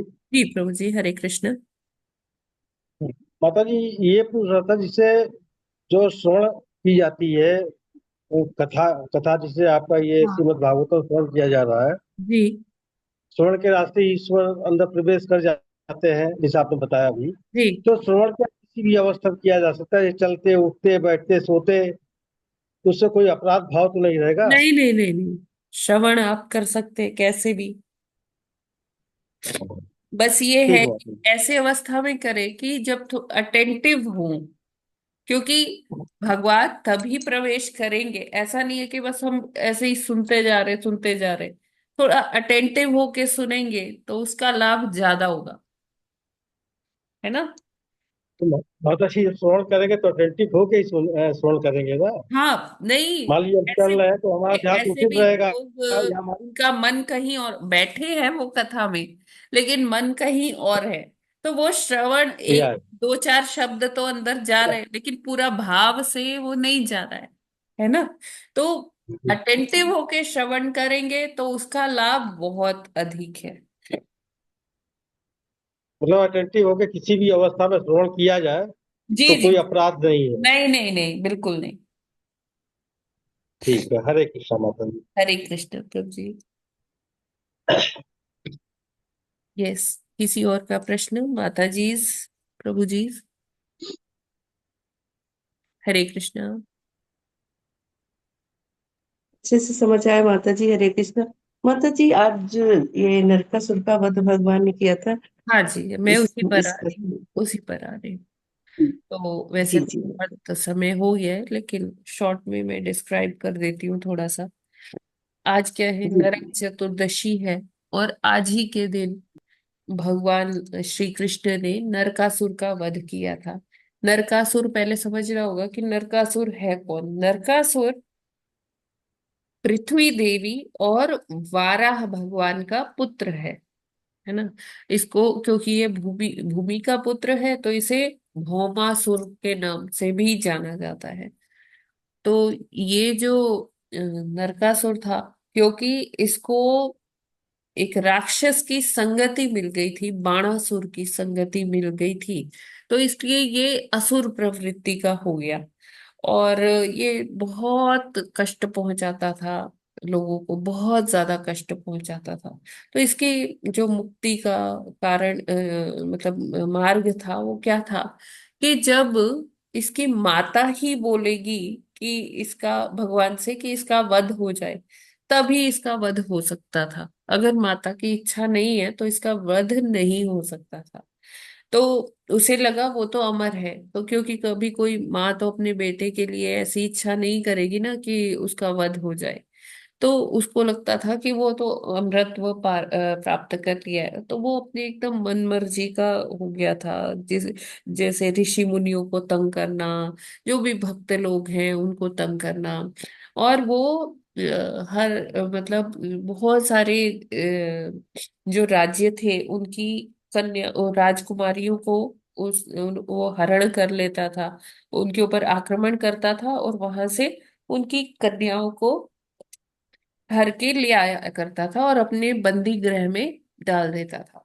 इस प्रकार उसने 16,100 जो कन्याएं थी, राजकुमारियां थी, अलग अलग प्रांतों की, उसने वहां पर उनको बंदी, अपने बंदी गृह में रखा हुआ था। और उसका बताया जाता है, जो उसका साम्राज्य है ना, वो असम में होता था। जो आज का असम है, उसे कहते हैं, उस टाइम में उसका नाम था प्राग ज्योति, ज्योति प्राग ज्योति। तो प्राग ज्योति राज्य में उसने अपना इतना किलेबंदी की हुई थी, इतना उसने अपना फोर्ट्रेस इतना सिक्योर किया हुआ था कि उसने 6-7 लेवल की सिक्योरिटीज लगाई थी। तो पहले नंबर पर बड़ी अभिमंत्र किया हुआ था उसने, कि मतलब वो इलेक्ट्रिक वायरिंग चारों तरफ, अपने किले के चारों तरफ इलेक्ट्रिक वायरिंग थी। तो वो दिखती नहीं थी कि हाँ ये वायरिंग है, लेकिन कोई ऐसे प्रवेश करता था तो उसको वो फिर करंट लगता था। और फिर सेकंड लेवल पे उसने गैस चेम्बर्स बनाए हुए थे, तो वो भी अदृश्य था। जब भी वहां से अगर कोई इलेक्ट्रिक वायर को अगर भेद कर आ गया है, तो जो गैस चैम्बर है उसमें तो वो पक्का ही है कि वो वहां पर उसका सफोकेशन हो जाएगा, दम घुट जाएगा और वो मर जाएगा। और फिर जो है उसके बाद जो है उसने अलग अलग प्रकार के यंत्र लगाए हुए। और उसके बाद जो है कि महल के चारों तरफ उसने एक मोटी दीवार बनाई थी, है ना, और 2 दीवारों के बीच में पानी भरवा दिया था, जिसमें मगरमच्छ, एकदम भूखे मगरमच्छ रहते थे। तो मतलब कि उसको, उसके किले को भेद पाना साधारण मनुष्य के तो मतलब सवाल ही नहीं उठता कि वो वहां पर आक्रमण करे कोई, या वहां से उससे कोई जो उनके कैप्टिवेशन में जो प्रिंसेस हैं, जो राजकुमारियां हैं, उनको छुड़ा कर ले आए। ऐसा था नहीं। तो ये जो राजकुमारियां थी, ये भगवान से प्रार्थना किया करती थी कि भगवान, हमारे क्या दोष है, हम यहाँ क्यों बंदी गृह में बंद हैं, आप हमें मुक्त कराइए। तो इस प्रकार से जब सारी ओर से ही सब लोग बहुत त्रस्त हो गए थे, माता पृथ्वी भी उसके दुष्कर्मों के बोझ से एकदम दबी जा रही थी, तब माता पृथ्वी ने भगवान जी से प्रार्थना की कि जो भगवान पृथ्वी माता के पति है, जब हिरण्याक्ष ने पृथ्वी माता को रसातल में डाल दिया था, तो पृथ्वी माता को वहां से कौन लेके आए थे? वाराह देव वहां से लेके आ रहे थे अपने दांतों पर उठाकर। आपने वो फोटो देखा होगा, है ना? तो जी पृथ्वी जी। माता तब भगवान के स्पर्श से वो मतलब उन्होंने इस पुत्र को जन्म दिया था, नरकासुर को। तो ये नरकासुर अभी जब पृथ्वी माता भी एकदम त्रस्त हो गई इसके अत्याचारों से, इसके अधार्मिक कार्यों से, तो पृथ्वी माता ने भगवान से प्रार्थना की कि इसका वध करिए, क्योंकि जो मेरी और अन्य संतानों को बहुत कष्ट पहुंचा रहा है। तो ये जीवित रहने के योग्य नहीं है। मैं इसके पाप कर्मों से के मतलब प्रभाव से इसका भार जो है मेरे ऊपर बढ़ता जा रहा है। तो भगवान फिर श्री कृष्ण, और दूसरा चीज था, इस नरकासुर ने क्या किया था, जो देवराज, जो देवताओं का राजा है इंद्र, उनकी माता अदिति के इसने कुंडल छीन लिए थे, है ना? मतलब देवताओं को प्रताड़ित किया था, स्वर्ग से भी भगा दिया था, निष्कासित कर दिया था, और उनकी माता के कुंडल ऐसे उतार कर ले गया था। तो देवताओं के लिए ये बड़ा ईगो का प्रश्न बन गया था, मतलब उनकी एक सेल्फ रिस्पेक्ट का प्रश्न बन गया था कि भाई देवराज इंद्र की माता के कानों से वो कुंडल खींच के ले गया था।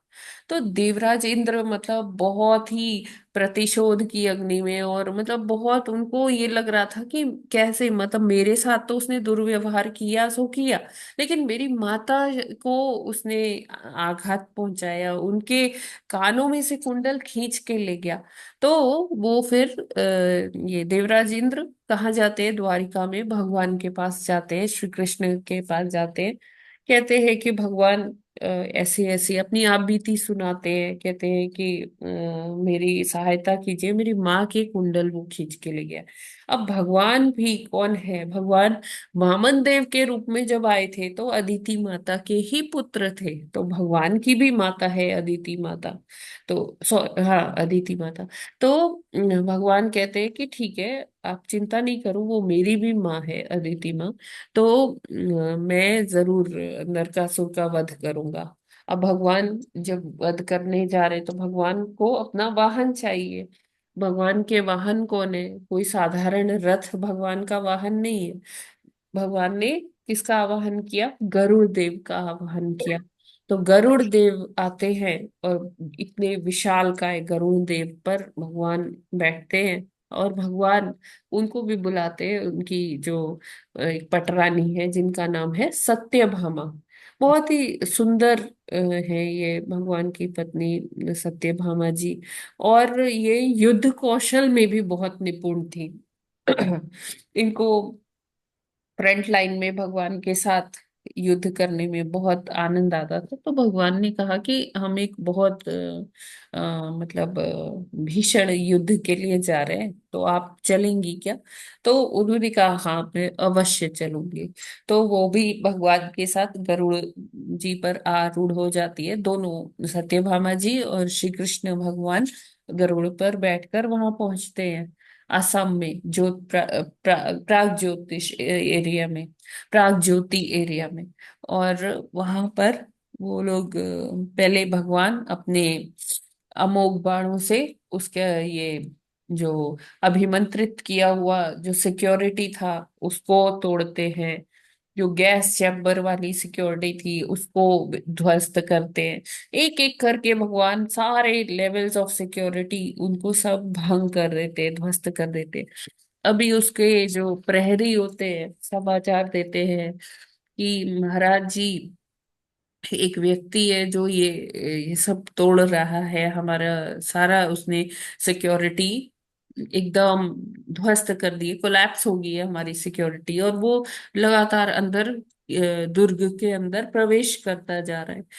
तो बड़े से विशालकाय एक बाज पर बैठा हुआ है वो व्यक्ति। तो नरकासुर फिर आता है, पहले उसके सेनापति कमान संभालते हैं, लेकिन जब वो भी मृत्यु को प्राप्त हो जाते हैं तो नरकासुर आता है। नरकासुर भी बहुत भीषण युद्ध करता है भगवान जी के साथ, लेकिन अंततः भगवान जी क्या तो उसको परास्त कर देते हैं, वध कर देते हैं उसका। और ये नरकासुर के हाँ जो बेटा था उसका राज्य अभिषेक कर देते हैं कि अब आज से आप यहाँ पर धर्मपरायण होकर राज्य करिए। और वो बेटा जो होता है, अभी मेरे को उसका नाम नहीं याद आ रहा है, तो वो जो अदिति माता के कुंडल है वो भगवान को दे देता है। फिर भगवान ये वध करके फिर स्वर्ग लोग जाते हैं, अदिति माता को उनके कुंडल वापस करते हैं। और इस तरह से ये तब से ये दिन को सेलिब्रेट किया जाता है नरक चतुर्दशी के रूप में। और इस दिन लोग दिए जला के इस अपनी जो खुशी है वो व्यक्त करते हैं। तो इस प्रकार है ये कथा। हरे कृष्णा। इसमें कोई प्रश्न है? हरे कृष्णा माता जी, बहुत अच्छा। बहुत सुंदर माता जी, बहुत बहुत सुंदर सुंदर। माता हरे जी, कृष्णा हमें माता जी, पता नहीं आपने था वाराह देवता और इनकी पृथ्वी माता के ये नरकासुर पुत्र था। हाँ, ये उनके पुत्र माता जी, माता जी मुझे पता चला, बहुत सुंदर, बहुत कुछ इससे मुझे ना पता चला। हरे कृष्ण माता जी, धन्यवाद। बहुत अच्छा माता जी, हरे बहुत बहुत अच्छे से। सुंदर। हरे कृष्ण माता जी। हाँ जी माता जी। हरे हाँ माता जी, इसको ये यम यम देवता के कहते हैं दीपक जलाने नर हाँ, ये चतुर्थी, तो वो क्या 5 है? दिन में ऐसा होता है। ये जो दिवाली जो 5 दिन का फेस्टिवल है, इसमें हाँ जी। 5 दिन यम के नाम से भी दीपक जलाते हैं।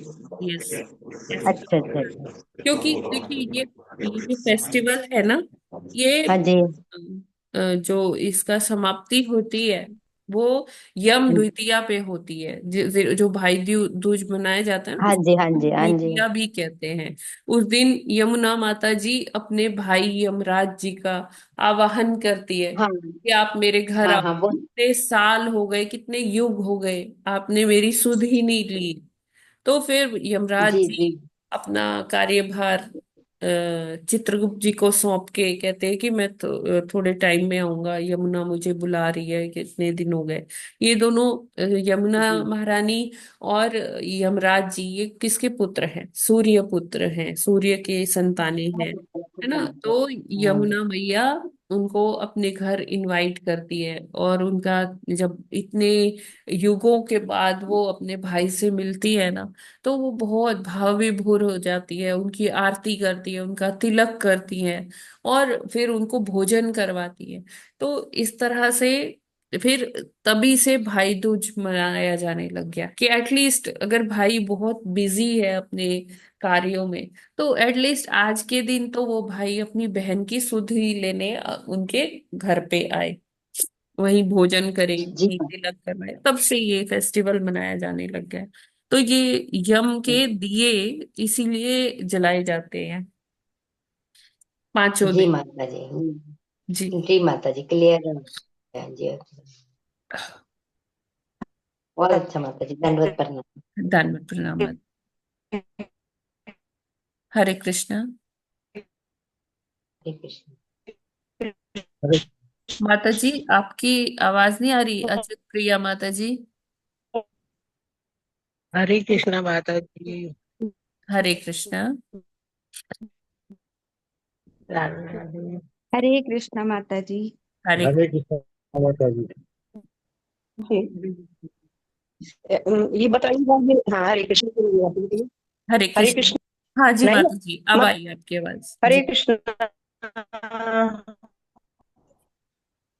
माता जी नहीं आ रही आपकी, किसी और को आ रही है क्या माता जी की आवाज? अब आई नहीं, नहीं आ रही माता नहीं जी। आ रही है। मैं ये पूछ रही थी, ये बता दीजिए ये दिए कहाँ और कैसे लगाते हैं मतलब जी? यम के दिए? अरे कहीं ठीक कहाँ है और माता जी, कैसे मैं चलो दूसरा। फोन करके पूछ लूंगी। हरे कृष्णा। हरे कृष्णा माता जी। यम मुंह यम ऐसा के क्यों दिए हो जो रहा अभी माता जी कह रही थी है? हाँ ना। जी। हाँ, किस जगह पे लगाऊं? ये वैसे तो आप कैसे भी लगा सकते हैं, लेकिन माना जाता है कि यमराज के जो दिए होते दक्षिण या पश्चिम की तरफ लगाने चाहिए। दक्षिण बुलाते माता जी। हाँ, दक्षिण या पश्चिम। हाँ, दक्षिण तरफ हम लोग भी लगाते हैं माता। जी जी जी। तो आज से माता जी 5 दिन माने भैया दूज के दिन हाँ हाँ। तक दिया चलेगा ना? जी ओ, जी जी। अच्छा वो अलग से लगेगा मतलब हाँ, घी का वो या? अलग से, वो अलग तेल का। से। वो आप हाँ, तेल का भी कर सकते हैं माता माता जी, जी, तो अपनी वो है। माता जी शाम के समय ना, शाम के की रात को लगाते हैं 8-9 बजे। नहीं, वही लगाते माता जी। जैसे भगवान को दिया किया तो उसके बाद यमराज का भी लगा देते हैं, जी जी। भगवान ओके। जी का करने के बाद। तो नहीं, माता जी तो ये घर में कहाँ बहुत लोग रखा बोलते जाता ना है? यहाँ माता जी लोग की, माता जी अथी खाने के बाद माने सब कोई खा पी लिए तो यम का दिया माता जी निकालते। देखिए, अलग अलग जगह पे अलग अलग कस्टम्स है ओके। है ना। जी जी। माता जी, अच्युत प्रिय माता जी, और ये हमें दक्षिण की तरफ लगाने चाहिए, जी दक्षिण या पश्चिम की तरफ। ठीक है 5 लगाने हैं माता जी, हम तो करते ही नहीं है माता जी। देखिए, ये यहाँ पे। ना अपने अपने कस्टम्स है माता जी, ऐसा कहीं मतलब ये इसका प्रमाण ऐसे नहीं मिलता, मतलब मुझे नहीं पता माता जी। लेकिन हाँ, अ, हमारे घर में भी किया जाता है माता जी। हाँ तो हम भी कर लेंगे हाँ, ना, कर अब पता लीजिए। चला अब कर लेंगे ये कोई हम भी। बुराई नहीं है। और क्या। जो यमराज है वो कौन है? महाजन है ना। हम्म। तो हमारे तो ये होता है, कल एक दिया लगा था और आज 5 लगेंगे और कल सारे लगेंगे, हाँ हाँ, कम तो से कम 108 ऐसे लगेंगे। आप चाहे तो एक दिया यमराज जी के नाम का भी रख सकते हैं माता जी। हरे कृष्णा माता जी। ठीक है माता जी। माता जी, वो दिया जी कहाँ पे रखा हरे जाता है? कोई कृष्णा। प्रार्थना माता जी, प्रार्थना कोई हाँ, हरे कृष्णा। कोई शाम के प्रार्थना? टाइम आप कर सकते हो, दक्षिण दिशा में। हरे कृष्णा। हाँ, यस माता जी। हाँ, माता जी इसमें ऐसा कुछ है क्या कि इनके नरक चतुर्दशी को नरक से कुछ रिलेशन या ऐसा कुछ है? नरकासुर का वध। हाँ, नरकासुर का वध के हिसाब से तो वो नरक, लेकिन इसका नरक से कुछ वो है क्या उनका नाम नरकासुर था ना। अच्छा, नरक से कुछ लेना देना नहीं है, क्योंकि हम यमराज जी को भी दिया दिखा रहे हैं ना, तो इसीलिए ये पूछ रही हूँ कि उनका यम कुछ है क्या द्वितीया उससे होती के है ना, साथ समापन ये त्योहार का यम द्वितीया रिलेशन? होता है माता जी। हरे कृष्णा। ये समापन यम द्वितीया पर हो। हरे कृष्णा। यम, माता जी आपकी आवाज तो हमें आ रही है। हरे कृष्णा। हरे कृष्णा। हरे कृष्णा। हाँ, अब आई आवाज।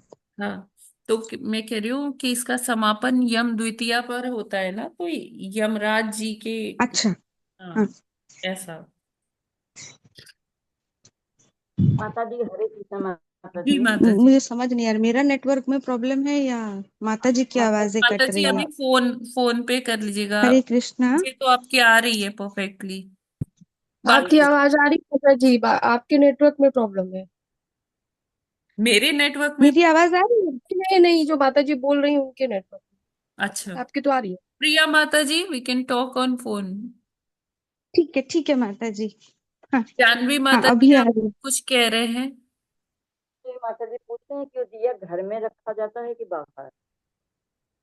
माता जी बाहर जैसे खुले में रख सकते हैं, जब अगर किसी क्या नहीं है तो फिर वो घर के बाहर दरवाजे पर रख सकते हैं। या मतलब ये देखना चाहिए कि दक्षिण या पश्चिम के साइड में रखे। जिसके यहाँ दक्षिण में नहीं रख सकते तो वो पश्चिम में रख सकते हैं।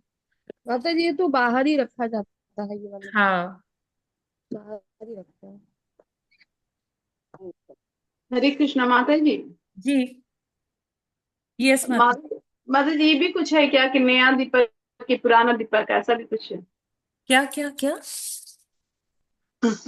नया दीपक या पुराना दीपक है? माता जी कुछ लोग तो आटे का भी बना के रखते हैं कि वो दीपक भी यूज हो जाए, चींटियां उसे खा लें। हाँ, जैसे हम ऐसा दिया लेते हैं ना तो वो यूज तो हो नहीं पाता, हाँ वो रज में ही मिल जाता है। लेकिन जैसे लोग कहते हैं ना कि जो यमराज जी के दीपक है वो आटे का बना के रखे तो एटलीस्ट जो चींटियां होती हैं वो दिए चींटियों के भोजन स्वरूप हो जाएगा। तो ये अपनी अपने माता जी कस्टम है कि कौन कैसे रखता है। हरे कृष्णा माता जी। हरे कृष्णा। हरे कृष्णा हाँ जी। माता जी, जैसे जो पुराने दिए निकलते हैं दिवाली के सब इकट्ठे होते हैं, तो उनको कैसे क्या करना चाहिए, क्या सही तरीका है? माता जी वही उनको अपने गमलों में या क्यारी में डाल सकते हैं, हम्म। वो फिर रज बन जाएंगे धीरे धीरे। हाँ हाँ। और आजकल तो ऐसे फेंक। यहाँ अयोध्या में गोबर के दिए आते हैं माता जी बने हुए, हाँ, वो ले सकते हैं हमारी, फिर जो हम बागवानी करते हैं उसमें वो खाद बन जाते हैं। वो कहाँ मिलेंगे माता जी उधर में? मिलते हैं माता जी, आप पता कीजिए अच्छा चौक में मिलते हैं। अच्छा और अच्छा। इधर मतलब दीपोत्सव में ज्यादा वही दिए आ रहे हैं गोबर के बने हुए, ओहो।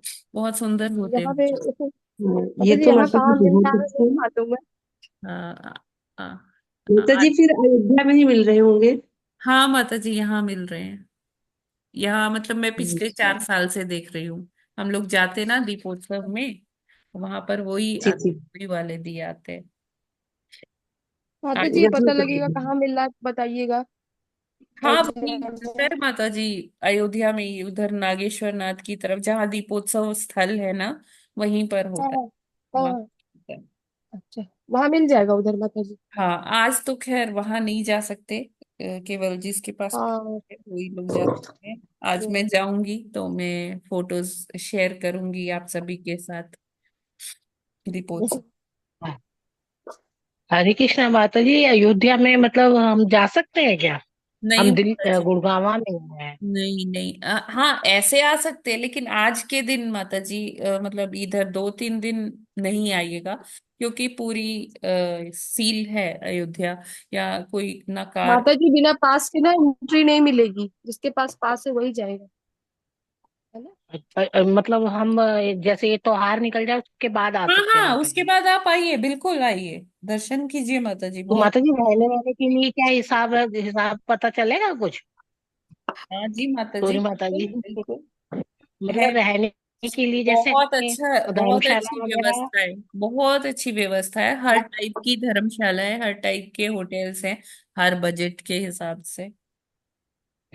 अच्छा अच्छा। और अगर आपको मतलब जैसे गाड़ी आप माता वगैरह जी का, अयोध्या से ही बोल रहे हो आप? हाँ हाँ यस माता जी। तो आपसे हमारी मुलाकात हो जाएगी वहां पे? बिल्कुल हो जाएगी, बिल्कुल। अच्छा। तो फिर आप अपना मतलब हम कभी आएंगे तो आपसे एड्रेस वगैरह लेंगे।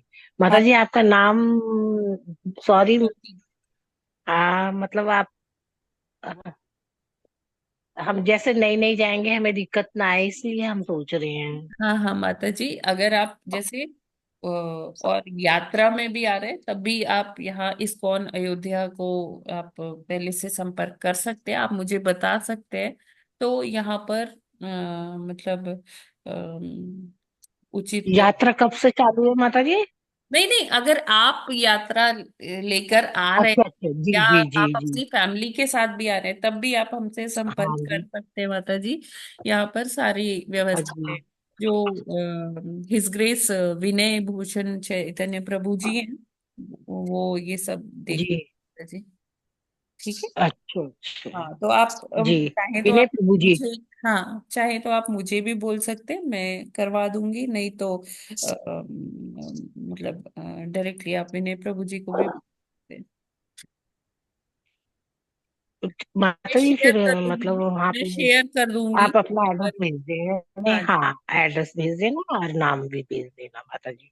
हरे कृष्णा माता जी। मेरा फोन नंबर मैं चैट बॉक्स में लिखती हूँ, आप नोट कर लीजिए।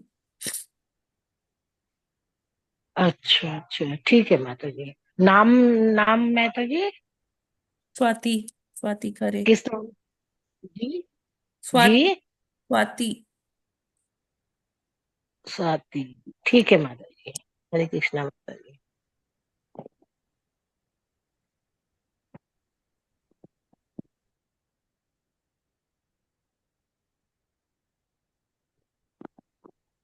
हरे कृष्णा माता जी, दंडवत नंबर प्रणाम। से मैसेज आता है ना, उस नंबर से उस नंबर पे आप कर सकते हैं। जो सुबह का ये जपा सेशन का मैसेज जिस नंबर से आता है, आप उस पे संपर्क कर सकते हैं। ठीक है।